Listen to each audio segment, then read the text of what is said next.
The great hall of Nexus Prime was filled with delegates from 100 worlds. Light poured through crystal windows that stretched toward the stars. The air smelled of different atmospheres, mixed together by ancient machines that kept everyone alive. This was the heart of the Galactic Council, where the powerful species of the galaxy made their decisions. Ambassador Katie Morgan stood near the back of the chamber. Her seat was in the last row, as it had been for 300 years. Humanity had joined the Council with hope and excitement. They had offered friendship, trade, and cooperation. In return, they received the smallest voice and the least respect.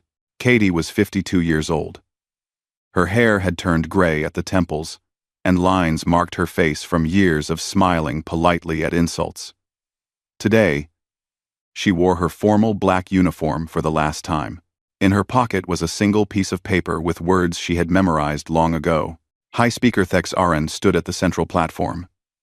He was a Valorian, tall and thin, with blue-gray skin that shimmered under the lights. His species had ruled the Council for 6,000 years. They believed they were the greatest beings in the galaxy, and no one had ever proven them wrong. "The matter of human trade rights is denied," Thex Aren announced. His voice echoed through the chamber. Again. The laughter rippled through the alien delegates. A Nexari representative clicked his mandibles in amusement. A group of Kirithan elders shook their heavy heads with something like pity.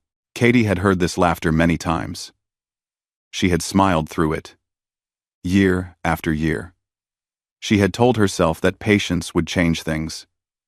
She had believed that hard work would earn respect. She did not believe that anymore. Admiral Daniel Carter watched from a viewing gallery above the chamber. He was 58 years old, with short gray hair and steady hands that had commanded ships for 30 years. Beside him stood a young officer holding a communication device. "Ambassador Morgan has the floor," the young officer whispered. Daniel nodded slowly. "Then it begins." Down in the chamber, Katie Morgan rose from her seat. The movement was small, but something in it caught attention. The laughter faded. Delegates turned to look at the human woman walking toward the speaking platform. Thex Aren frowned. The human delegate was not recognized. "I require no recognition," Katie said. Her voice was calm and clear. "I am not here to ask for anything." She reached the platform and looked out at the assembled delegates. Hundreds of eyes, some with pupils and some without, stared back at her. She had faced this crowd so many times, always hoping, always believing that tomorrow would be different. Tomorrow would be different, but not in the way they expected. 300 years ago, humanity joined this council, Katie began. "We came with open hands. We offered our ships to patrol your dangerous borders. We offered our engineers to fix your failing systems. We offered our doctors to heal your sick. We offered our traders to carry your goods through routes no one else would travel." She paused. The chamber was completely silent. "We asked for nothing but fairness. We asked for nothing but respect. We asked for nothing but a voice equal to our contributions." Katie's voice remained steady, but something hard entered her eyes. "We were denied. Again and again. For 300 years, we were denied." Thex Aren raised one long hand. "If the human delegate wishes to file another petition—" "I am not filing a petition."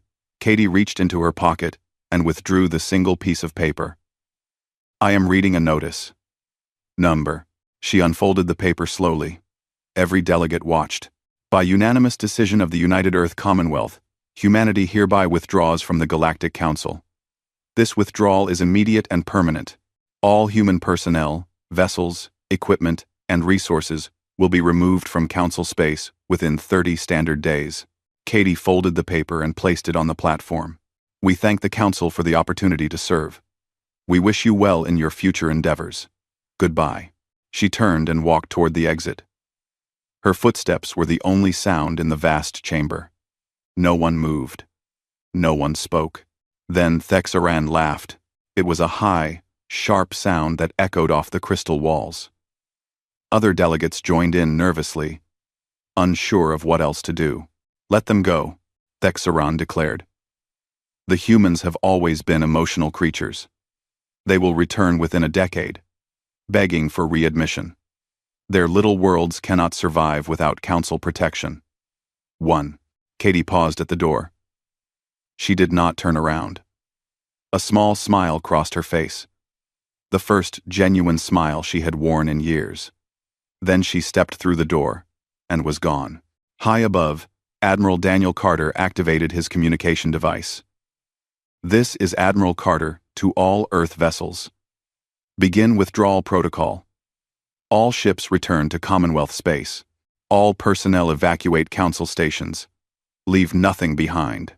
Across the galaxy, the message spread at the speed of light. On 100 worlds, human engineers put down their tools and walked away from machines they had kept running for centuries. Human doctors finished their final patients and packed their bags. Human traders completed their last deliveries and set course for home. They did not argue. They did not explain. They did not make speeches or demands. They simply left. On the border world of Nexar 7, Commander Ryan Peters supervised the shutdown of a defense station he had maintained for 15 years. His Nexari colleagues watched in confusion as human technicians removed their personal belongings. "Where are you going?" one of them asked. Ryan smiled politely. "Home. But the station is yours now. Good luck." He boarded his shuttle and flew away. Behind him, warning lights began to blink on systems that no one else knew how to repair. On the agricultural world of Selith 7, Dr. Lisa Hartwell carefully packed her research files. She had spent 8 years fighting a plague that killed thousands of farmers every season. Her work was almost complete. Another year, maybe 2, and she would have had a cure, but the council had never thanked her. They had never funded her research properly. They had never even learned her name.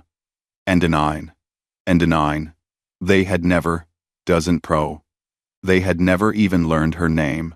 She sealed her files and carried them to her ship. The plague would continue.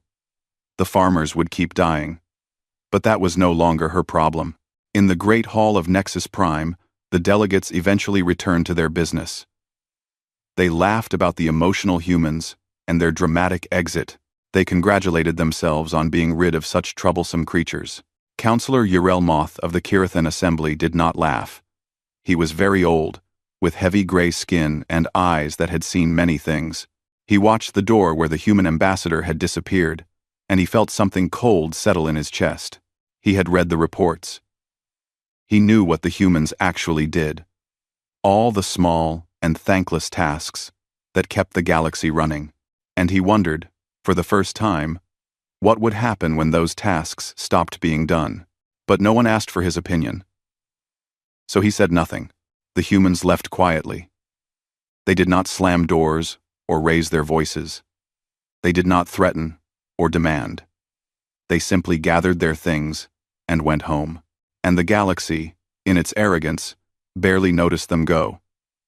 6 months passed, and the galaxy continued to turn. The delegates at Nexus Prime held their meetings and made their decisions. They spoke of trade agreements and territorial disputes. They did not speak of the humans who had left. Trade Minister Vorketh was the first to notice something wrong. He was an insectoid creature with 6 arms and compound eyes that could read a dozen reports at once. His job was to track the flow of goods across council space, and lately, the numbers had stopped making sense.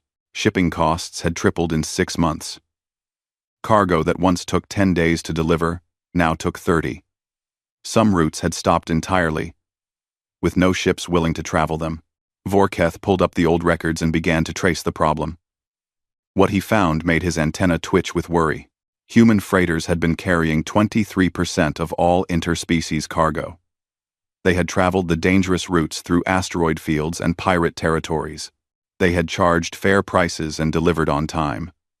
Now, they were gone, and no one else wanted those routes. He prepared a report and submitted it to the High Council. It was filed and forgotten. On the border of council space, the Nexari defense grid began to fail. Warning lights blinked on stations that had run perfectly for decades. Weapons systems went offline. Sensors stopped detecting approaching ships. General Krixtal of the Nexari Collective demanded answers. His engineers examined the failing systems and gave him news he did not want to hear. Human engineers maintained 40% of our frontier defenses, they told him. They understood these systems better than we did. They left detailed manuals. But the manuals are in their language, and the translations are incomplete. Then learn their language, Krixtal ordered. It will take years, General. The humans have 17 major languages, and hundreds of minor ones. Their technical writing uses words we have no equivalent for. Unlife. Krixtal stared at the blinking warning lights. Beyond the failing defense grid, the hegemony of Drax waited and watched. They had been enemies of the Council for 1,000 years, held back only by the threat of united response. The grid flickered. Another station went dark. On Selith 7, the plague continued to spread. Dr. Lisa Hartwell had been the only researcher making progress against the disease. Her work had been methodical and careful, building toward a cure that could have saved millions. Now she was gone, and her research went with her. The Council sent new scientists to replace her. They arrived with advanced degrees and prestigious titles. They looked at the plague and declared it a simple problem that would be solved within months. 6 months later, the plague had spread to 4 new worlds. The new scientists argued among themselves about methodology and credit. Farmers died by the thousands, while researchers held meetings. Governor Thelvin of Selith 7 sent desperate messages to the Council. He begged for help, for resources, for anyone who understood what Dr. Hartwell had been doing. His messages were acknowledged and filed. The humans had kept their own copies of the research, of course. Dr. Hartwell worked in a clean laboratory on Earth, continuing her studies at her own pace. She did not think about the farmers on Selith 7 very often. She had given them 8 years of her life, and they had never once said thank you. Pirate activity surged along the outer rim. Ships vanished. Colonies sent distress signals that no one answered. Trade routes became too dangerous for civilian vessels. Captain Nathan Cole was one of the few human merchants who still operated in neutral space. He flew a fast ship with good weapons, and he knew the dangerous routes better than anyone. Now he charged premium prices for his services. A Valorian merchant approached him on a space station, desperate to move cargo through pirate territory. "Your prices are outrageous," the Valorian complained. "Human traders used to charge a fraction of this amount." Nathan shrugged. "Human traders used to have patrol ships protecting the routes. Those patrol ships are gone now. I have to protect myself, and that costs money. This is extortion. This is the market." Nathan smiled without warmth. "You wanted us gone. Now we're gone. Enjoy your freedom." The Valorian paid the price. He had no other choice. At Nexus Prime, Counselor Urelmoth requested a private meeting with High Speaker Thexaran. The old Kirithan had spent 6 months gathering data, and what he had learned kept him awake at night. "The humans are not coming back," Urelmoth said quietly. "We need to address the problems their departure has caused." Thexaran waved one long hand dismissively. "The Nexari defense grid is failing. The plague on Selith 7 has spread to 12 worlds. Pirate attacks have increased by 300%. Trade costs have enough." Thexaran's voice turned cold. "The humans were a convenience, nothing more. We will adapt." Urelmoth looked at the High Speaker with ancient eyes. "And if we cannot adapt fast enough, then we will find other solutions. The galaxy is full of species eager to serve the Council. The humans were not serving us," Urelmoth said slowly. "They were partners. We treated them as servants, but they were partners. There is a difference." Thexaran stood, signaling that the meeting was over. "The humans made their choice. Let them live with it. In 5 years, they will be begging to return, and we will set the terms." Urelmoth rose and walked toward the door. He paused with his hand on the frame. I hope you are right, High Speaker. But I fear you are wrong. The humans did not leave in anger. They left in disappointment. Angry people come back. Disappointed people do not. He left without waiting for a response. That night, Urelmoth stood at his window and looked out at the stars. Somewhere out there, beyond council space, the humans were building their own future. They were trading with species the council had ignored. They were exploring regions the council had declared worthless. They were growing stronger while the council grew weaker, and no one seemed to notice except him. In the Great Hall, delegates continued their endless debates. They argued about borders and tariffs and ancient grievances. They did not see the cracks forming beneath their feet. They did not hear the warnings that grew louder each day. The humans had left quietly, and quietly, the consequences were beginning to arrive.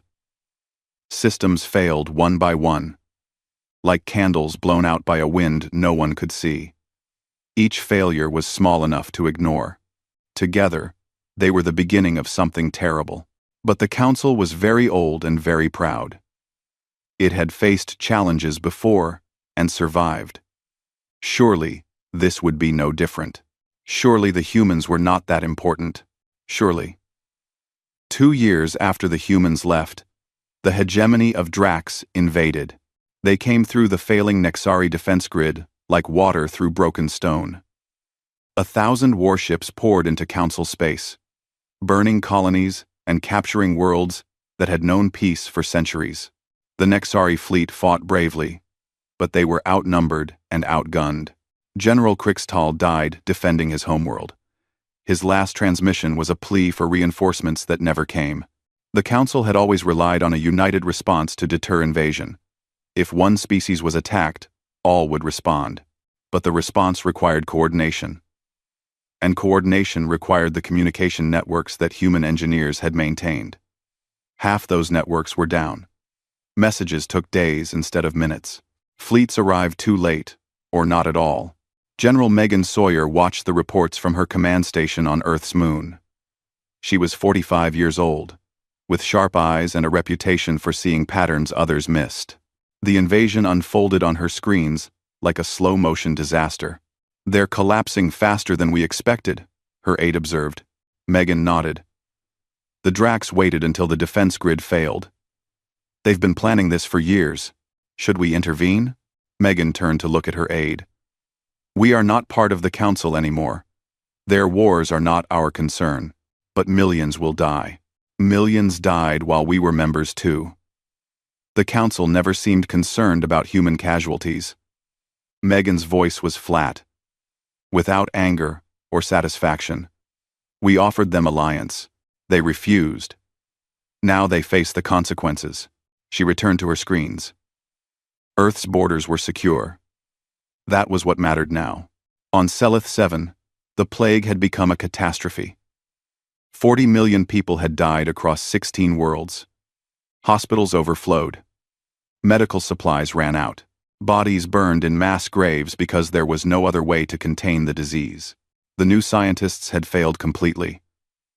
Their competing theories and personal conflicts had wasted precious time. Now they fled the dying worlds, returning to their comfortable positions on core planets while farmers choked on their own blood.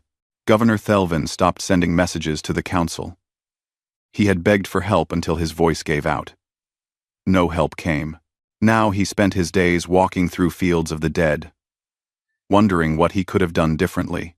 He found an old file in his records, a personal note from Dr. Lisa Hartwell written before she left. It was brief and professional, explaining her research progress and her timeline for developing a cure. At the bottom, she had added a handwritten line. "I wish you well. I'm sorry I couldn't finish." Thelvin read those words again and again. A human doctor, treated as a second-class citizen for 8 years, had apologized for not being able to save his people. Meanwhile, the council scientists who replaced her hadn't even learned the farmers' names. He closed the file and went back to counting the dead. The inner colonies of the Valorian Dominion faced a different kind of disaster. 3 major trade routes had collapsed entirely. Ships could not move food and supplies fast enough to meet demand. Prices rose beyond what ordinary people could afford. Famine spread through worlds that had never known hunger. Citizens rioted in the streets, demanding answers from leaders who had none to give. The Valorian government blamed pirates, then incompetent merchants, then finally the humans who had abandoned their responsibilities. But the people knew the truth. They had seen the human freighters that once filled their spaceports. They had bought goods from human traders at fair prices. Now those traders were gone, and no one had taken their place. At Nexus Prime, Counselor Urel called an emergency session. The Great Hall was half empty. Many delegates were dealing with crises on their homeworlds. Others had simply stopped coming, their governments too broken to care about galactic politics. Urel stood at the central platform, where Katie Morgan had delivered humanity's farewell 2 years before. He looked out at the remaining delegates with eyes that had grown very tired. "I have a question," he said slowly. "It is a simple question, but I fear the answer. What did the humans actually do for us?" Silence filled the chamber. "I have spent 2 years researching this question. I have read reports and examined records and interviewed officials across council space." Urel-Moth's voice grew heavier with each word. "The answer is devastating." He activated a display screen. Data scrolled across it, column after column of numbers and facts. Humans maintained 40% of our frontier defenses. Humans carried 23% of our cargo. Humans staffed 31% of our medical research facilities. Humans patrolled 60% of our dangerous space routes. Humans filled gaps in our infrastructure that we didn't even know existed. The numbers kept scrolling. The delegates watched in growing horror. They took the jobs no one else wanted.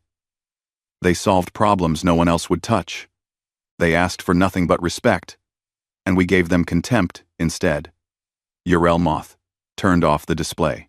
Now they are gone, and we are learning what they were worth.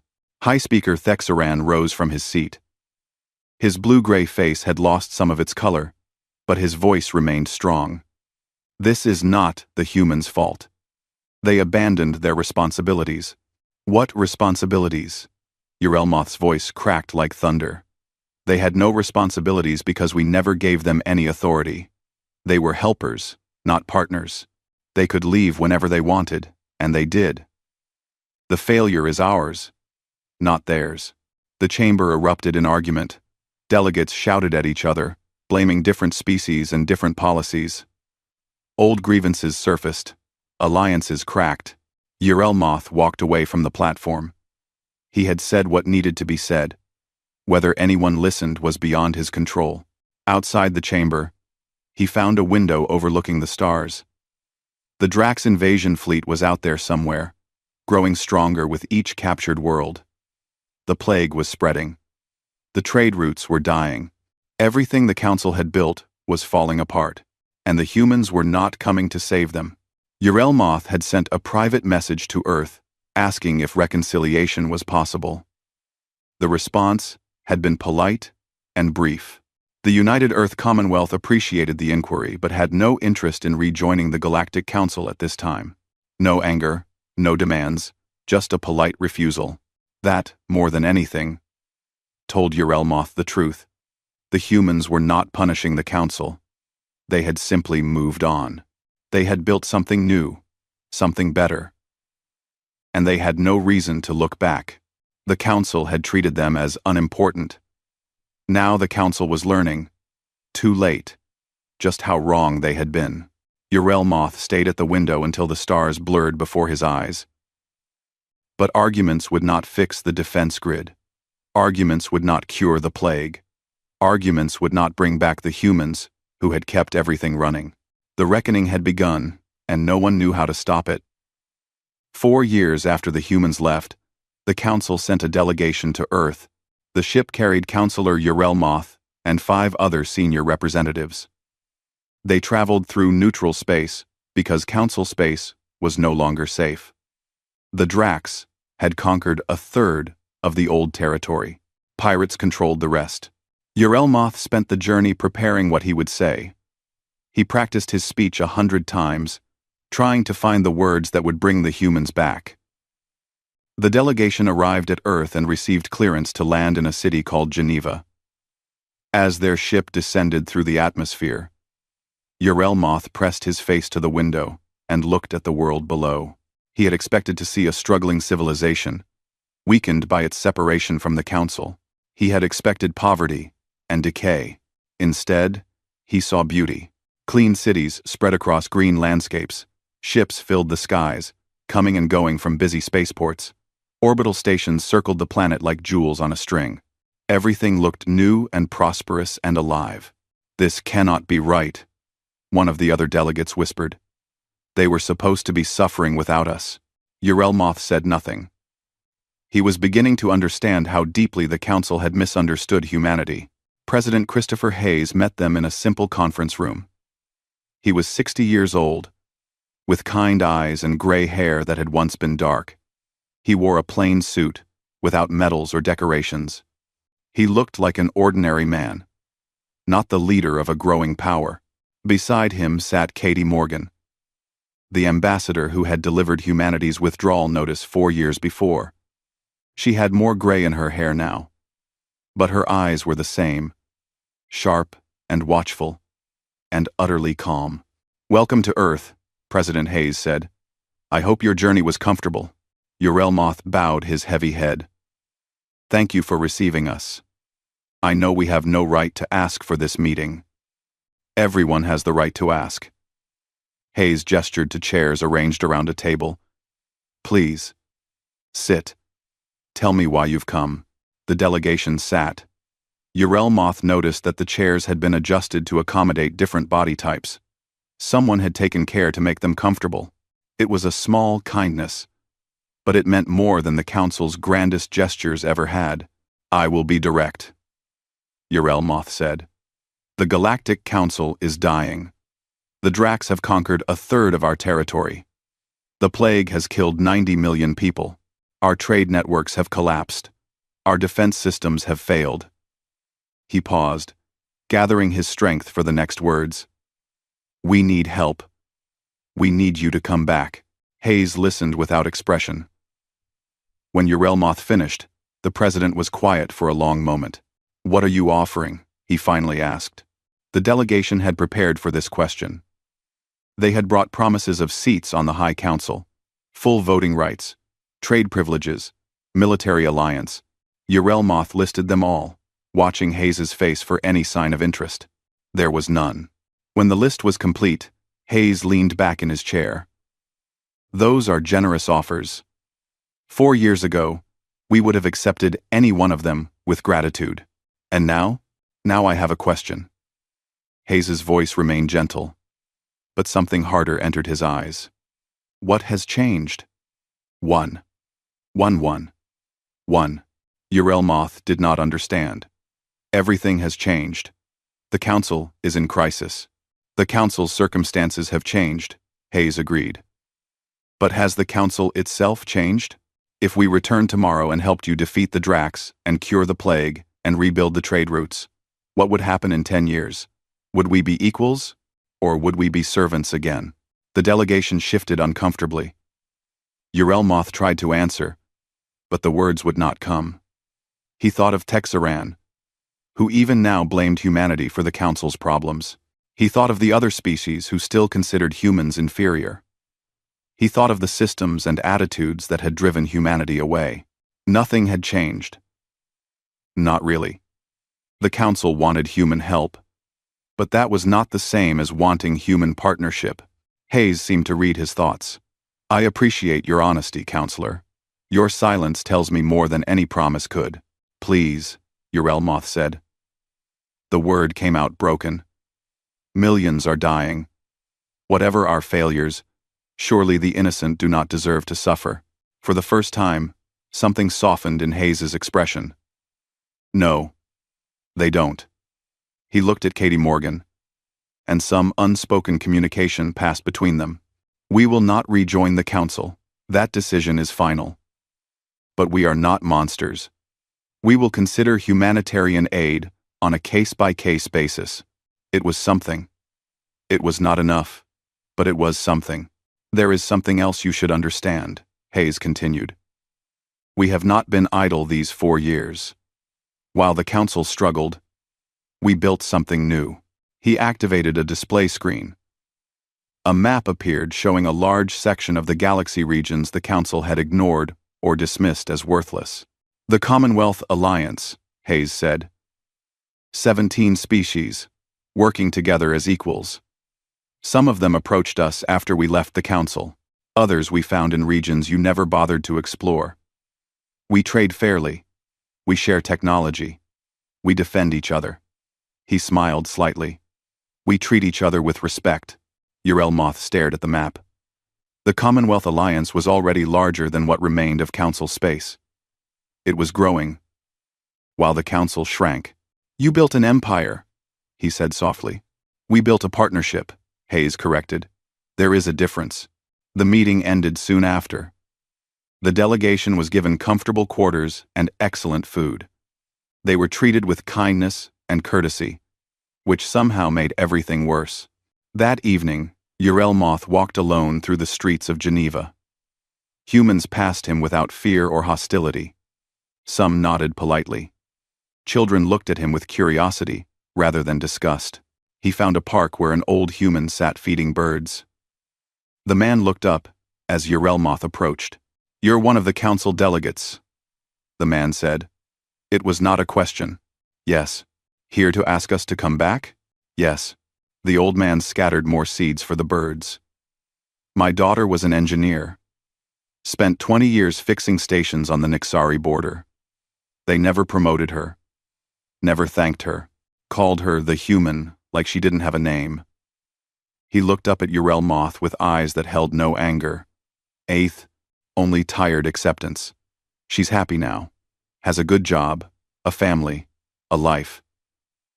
Urelmoth had no answer. He returned to his quarters and found Katie Morgan waiting in the hallway. The president asked me to give you this, she said, handing him a data chip. It contains Dr. Lisa Hartwell's plague research. Complete files, everything she discovered. We're releasing it freely to anyone who wants it. Urelmoth took the chip with trembling hands. Why? After everything we did? Katie's expression was unreadable. Because people are dying, and we have the power to help. That's all the reason we need. She turned to leave, then paused. We're not punishing you, counselor. We're just not sacrificing ourselves for you anymore. There's a difference.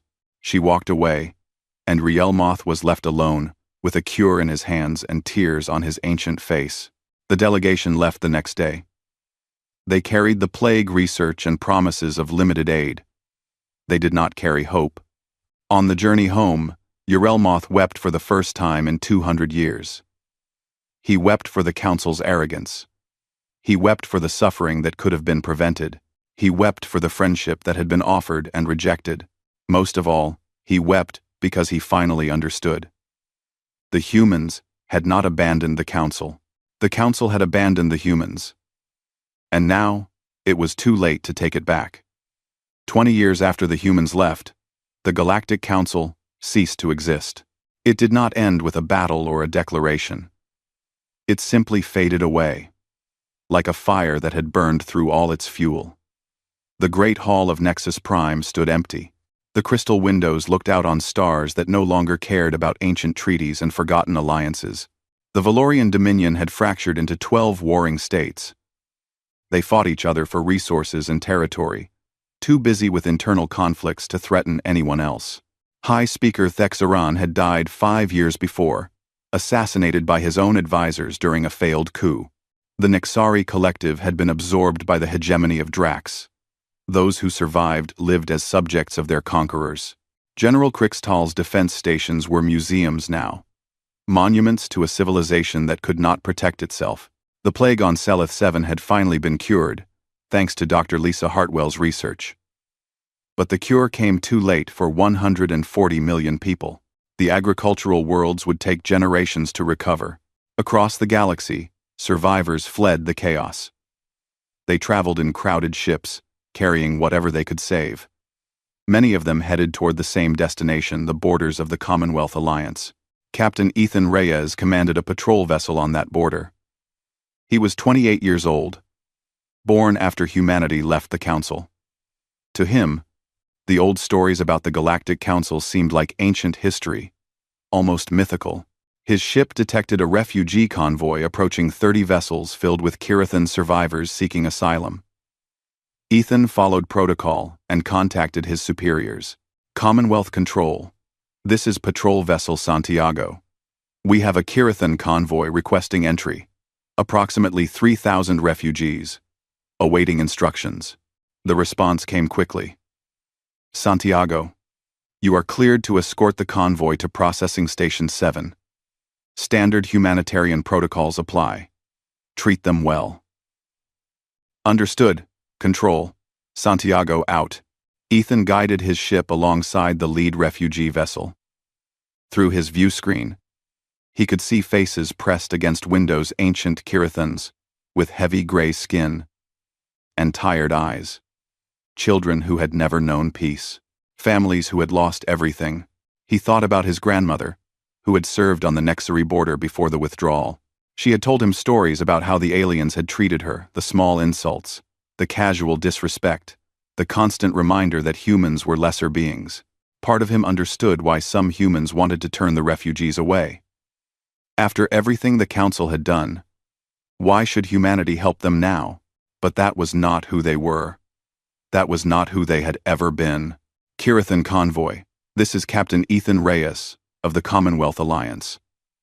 Welcome to our space. Please follow my ship to the processing station. Food, shelter, and medical care will be provided. You are safe now. A trembling voice responded. Thank you, human. We do not know how to repay your kindness. Ethan smiled. No payment necessary. That's not how we do things here. No payment necessary. No payment necessary. On the processing station, Dr. Amy Chen Hartwell supervised the medical teams. She was 32 years old, the daughter of Lisa Hartwell, the doctor who had worked on the Seleth plague. Amy had grown up hearing about her mother's experiences with the Council, the years of thankless work, the lack of recognition, the quiet determination to help people who never appreciated it. Now Amy led humanitarian missions to worlds the Council had abandoned. She traveled to plague-ravaged colonies with medicine and supplies. She helped rebuild hospitals and train local doctors. She did the work her mother had done, but this time she was valued for it. A Kirithan elder approached her as she examined a sick child. He was very old, with skin like cracked stone and eyes that had seen too much. Dr. Chen Hartwell, he said quietly. I knew your mother. Amy looked up. You did? I met her once, briefly, at a medical conference. She presented her research on the Seleth plague. No one listened. The elder's voice was heavy with regret. I did not listen. I thought her work was unimportant because she was human. I was wrong. Amy finished her examination and gave the child medicine. My mother never talked about the Council much. She said the past was the past. She was wiser than we deserved. The elder hesitated. May I ask you something? Of course. Why are you helping us? After everything we did, after all the ways we wronged your people, why do you show us kindness? It was a question Amy had heard many times. She gave the same answer she always gave. Because you need help, and we can provide it. That's enough reason. The elder shook his ancient head. We would not have done the same for you. When humanity struggled, we laughed. When humanity asked for respect, we refused. We do not deserve your mercy. Maybe not. Amy stood and looked at him directly. But mercy isn't about deserving. It's about choosing who we want to be. She smiled, and it was her mother's smile, warm and genuine, and completely without resentment. We are not who you thought we were. We never were. The elder had no response. He simply bowed his heavy head and wept. Later that year, the Commonwealth Alliance held a council session in their capital. The chamber was different from the Great Hall of Nexus Prime. Smaller, simpler, with no crystal windows or ancient traditions. Delegates from 43 species sat as equals around a circular table. Humans sat among them, neither above nor below the others. They spoke when they had something to say, and listened when others spoke. They shared technology freely, and asked for nothing but friendship in return. President Christopher Hayes had retired years before. He lived quietly on a farm in Montana, the same farm where Admiral Daniel Carter had spent his final years. Sometimes he looked up at the stars and wondered how things might have been different, but not often. The past was the past. At the end of the council session, a delegate from a species that had once been part of the Galactic Council made a proposal. "I move that we establish a monument in this chamber, a reminder of where many of us came from and why we are here." The motion passed unanimously. The monument was simple, a stone pillar with words carved in every language of the Alliance. The words were the same in all of them. To all who were told they were not enough, refugees from the fallen council came to see it. They touched the stone and read the words, and finally understood what humanity had been trying to tell them all along. Worth was not given by councils or empires. Worth was inherent. Everyone had value, regardless of what others believed. The humans had known this truth for centuries. They had tried to share it with the galaxy, and the galaxy had refused to listen. So they had left quietly and built something better with those who understood. Now, at last, others were beginning to learn. The Galactic Council was gone. Its grand ambitions and ancient prejudices were dust and memory. In its place, something new was growing. Something built on respect and cooperation, and the simple belief that everyone deserved kindness. The humans had not returned to save the galaxy. They had shown the galaxy how to save itself, and that, in the end, was the greatest gift they could give.